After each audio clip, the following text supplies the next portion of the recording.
মন্ত্রী, তুমি কি করেছো? তোমার নামে তো সবাই সুখ্যাতি করছে।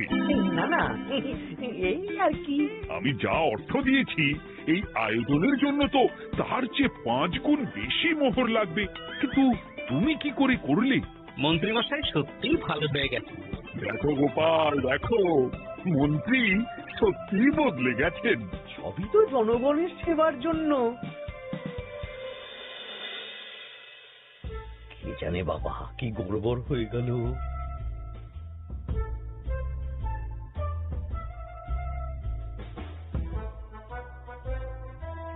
মন্ত্রী মশাই, বকেয়া পাওনা নিতে এলাম। আপনার মোট হয়েছে চালের 350 মোহর, মুগ ডালের 250 মোহর, আর মশলাপাতি 100 মোহর। হ্যাঁ, বলো কি? মন্ত্রীমশাই, ওই আপনার মোট বকেয়া 300 মোহর। আর আমার এই 150 মোহর। চলুন মহারাজ, একটু মন্ত্রী মশাইয়ের বাড়ির দিকে ঢু মেরে আসি। চল। চলুন, ওনাকে গিয়ে ধন্যবাদ জানিয়ে আসি। এই না না না, আরে আরে আমি কি করে দেব? আমি কি চন্দ্রমুখী আলু দিতে বলেছিলাম? আমি কি করে দেব? না না, ও আপনাকে দিতেই হবে। হ্যাঁ, কি বলছো মন্ত্রী?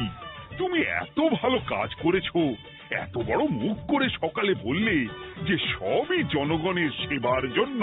আরে আমি কিভাবে জানবো যে এত খরচ হয়ে যাবে? কেন মন্ত্রী মশাই, আপনি তো গ্রামবাসীদের থেকে অর্থ নিয়েছেন, মাথা পিছু 1 আনা করে।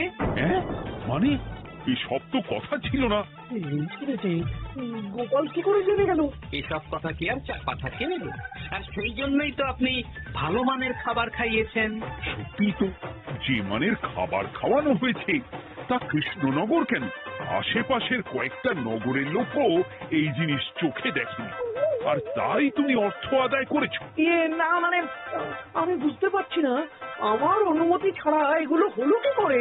মন্ত্রী মশাই, বকেয়া পাওনা দিন, নইলে খারাপ হয়ে যাবে বলে দিচ্ছি। হয়ে গেল, আমি ভিখারি হয়ে গেলাম। অগিন্নি, মোহরের থলেগুলো নিয়ে এসো, গয়নাগাটি নিয়ে এসো।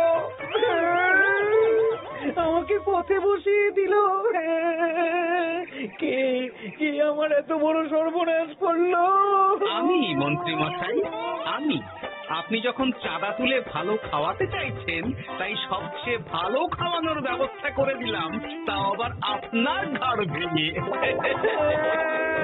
আমার সর্বনাশ হয়ে গেল।